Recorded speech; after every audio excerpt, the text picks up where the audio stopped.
ಎಲ್ಲರಿಗೂ ನಮಸ್ಕಾರ. ಇವತ್ತು ನಾವು ಬಂದಿರೋದು ಬೆಂಗಳೂರಿನ ಹೃದಯ ಭಾಗದಲ್ಲಿರುವ ಹನುಮಂತನಗರದ ಶ್ರೀ ರಾಮಾಂಜನೇಯ ಗುಡ್ಡ ದೇವಸ್ಥಾನಕ್ಕೆ. ಬೆಂಗಳೂರಿನಲ್ಲಿ ಹಲವು ಪ್ರಸಿದ್ಧ ದೇವಸ್ಥಾನಗಳಲ್ಲಿದೆ, ಅದರಲ್ಲಿ ಈ ದೇವಸ್ಥಾನ ಕೂಡ ಒಂದು. ಏನಕ್ಕೆ ಅಂತ ನಾನು ಮುಂದೆ ಹೇಳ್ತೀನಿ. ಈ ದೇವಸ್ಥಾನದ ಇತಿಹಾಸ ಮತ್ತು ಮಹತ್ವನ ತಿಳಿದುಕೊಳ್ಳೋಣ. ಸೊ ಎಂಟ್ರೆನ್ಸಲ್ಲಿ ನಿಮಗೆ ಸ್ವಲ್ಪ ಮೆಟ್ಲುಗಳನ್ನ ಹತ್ಕೊಂಡು ಹೋದರೆ ದೇವಸ್ಥಾನ ಸಿಗತ್ತೆ. ಸುತ್ತಮುತ್ತ ಹಸಿರು ಮರಗಳು, ಮೆಟ್ಲುಗಳು, ಒಂಥರ ಹಳ್ಳಿನಲ್ಲಿ ಒಂದು ದೇವಸ್ಥಾನಕ್ಕೆ ಹೋಗೋ ಥರ ಫೀಲ್ ನಮಗೆ. ಮತ್ತು ನೋಡಿ, ಅಲ್ಲೊಂದು ಚಿಕ್ಕ ಬಂಡೆ ಮೇಲೆ ಆಂಜನೇಯನ ಪೇಂಟಿಂಗ್ ಕೂಡ ಮಾಡಿದ್ದಾರೆ. ಪಕ್ಕದಲ್ಲೇ ಒಂದು ದೊಡ್ಡ ಪಾರ್ಕ್ ಇದೆ, ಈ ದೇವಸ್ಥಾನಕ್ಕೆ ಸೇರಿರುವಂಥದ್ದು. ಈ ದೇವಸ್ಥಾನನ ಯಾರು ಕಟ್ಟಿದ್ರು, ಯಾವಾಗ ಕಟ್ಟಿದ್ರು ಅಂತ ತಿಳಿಯೋದಾದರೆ, ಇದು 1960-70 ದಶಕಕ್ಕೆ ನಮ್ಮನ್ನು ಕರ್ಕೊಂಡೋಗುತ್ತೆ. ಅಷ್ಟು ಹಳೆ ದೇವಸ್ಥಾನ ಇದು. ಆ ಸಮಯದಲ್ಲಿ ಈ ದೇವಸ್ಥಾನ ಒಂದು ಚಿಕ್ಕ ಗುಡ್ಡದ ಮೇಲಿತ್ತಷ್ಟೇ.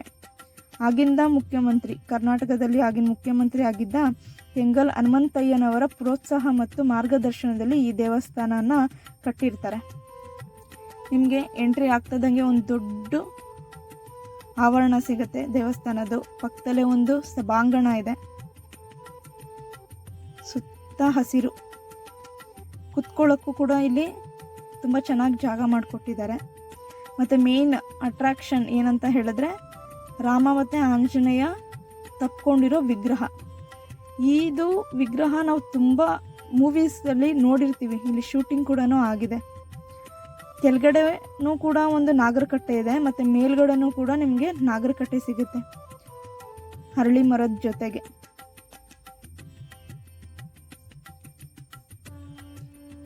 ಇದರ ಈ ದೇವಸ್ಥಾನದ ಮೇನ್ ಅಟ್ರಾಕ್ಷನ್ ಅಂತ ಹೇಳಿದ್ರೆ, ಸೊ ಅದೇ ನಿಮಗೆ ದೇವಸ್ಥಾನದ ಮೇಲ್ಭಾಗದಲ್ಲಿರುವ ರಾಮ ಮತ್ತು ಆಂಜನೇಯ ತಪ್ಕೊಂಡಿರುವಂಥ ಮೂರ್ತಿ.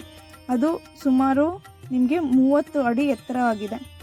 ಈ ಮೂರ್ತಿಯ ವಿಶಿಷ್ಟತೆ ಏನಂತ ಹೇಳಿದ್ರೆ, ಲಂಕಾದಲ್ಲಿ ರಾವಣನ ವಿರುದ್ಧ ಯುದ್ಧ ಮಾಡಿ ವಿಜಯ ಆದಮೇಲೆ ಭಕ್ತಿ ಪ್ರೀತಿಯ ಪ್ರತೀಕವಾಗಿ ರಾಮ ಮತ್ತು ಆಂಜನೇಯ ಅಪ್ಕೊಂಡಿರೋದು ಈ ಮೂರ್ತಿಯ ವಿಶಿಷ್ಟತೆ.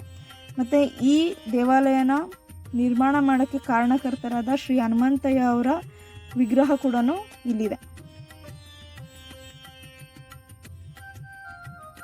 ಈ ದೇವಸ್ಥಾನ ನ್ಯಾಷನಲ್ ಕಾಲೇಜು ಬಸವನಗುಡಿಗೆ ತುಂಬ ಹತ್ರ ಇದೆ. ನಾವು ಹೋದಾಗ ದೇವಸ್ಥಾನ ಕ್ಲೋಸ್ ಆಗಿತ್ತು, ಬಟ್ ಆಚೆ ಏನೋ ಬ್ಯಾನರ್ ಹಾಕಿದ್ರು ಅಂತ ನೋಡಿದಾಗ ಇದೇ ತಿಂಗಳು 30/1/2 ರಾಮನ ಜಯಂತಿಯನ್ನು ತುಂಬ ವಿಜೃಂಭಣೆಯಿಂದ ಇಲ್ಲಿ ಸೆಲೆಬ್ರೇಟ್ ಮಾಡ್ತಾರೆ.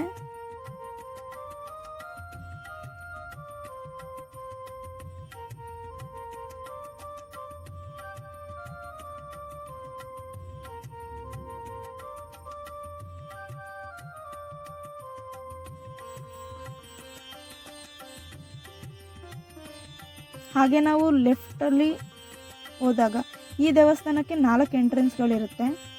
ಒಂದು ಎಂಟ್ರೆನ್ಸಿಂದ ನೀವು ಬೆಟ್ಟ ಹತ್ತಿನೇ ಆ ವಿಗ್ರಹ ನೋಡಬೇಕು ಅಂತ ಏನಿಲ್ಲ. ಕೆಳಗಡೆಯಿಂದನೂ ಅದು ರಾಮಾಂಜನೇಯ ಅಪ್ಕೊಂಡಿರೋ ವಿಗ್ರಹ ಕಾಣುತ್ತೆ ಒಂದು ಎಂಟ್ರೆನ್ಸಿಂದ.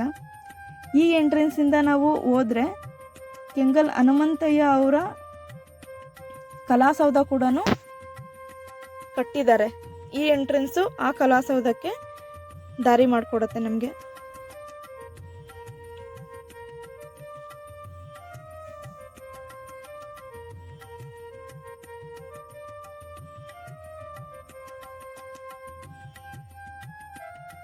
ನೋಡಿ, ಈ ಎಂಟ್ರೆನ್ಸಿಂದ ಹೋದರೆ ನಿಮಗೆ ಇದು ಬಂದು ಎಕ್ಸಿಟ್ ಇರುತ್ತೆ. ಇದು ಎಕ್ಸಿಟ್ ಇರುತ್ತೆ. ಸೊ ಅಲ್ಲಿ ಬಂದ್ಬಿಟ್ಟು ಕಾಣಿಸ್ತಾ ಇರೋದು ಕೆಂಗಲ್ ಹನುಮಂತಯ್ಯ ಅವರ ಕಲಾಸೌಧ.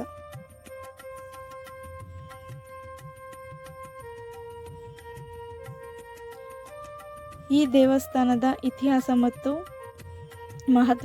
ಮಹತ್ವತೆಯನ್ನು ಈ ವಿಡಿಯೋದಲ್ಲಿ ತಿಳಿಸ್ಕೊಟ್ಟಿದ್ದೀನಿ. ಈ ವಿಡಿಯೋ ಏನಾದರೂ ನಿಮ್ಗೆ ಇಷ್ಟ ಆದರೆ ನನ್ನ ಚಾನಲ್ಗೆ ಸಬ್ಸ್ಕ್ರೈಬ್ ಮಾಡ್ಕೊಳ್ಳಿ.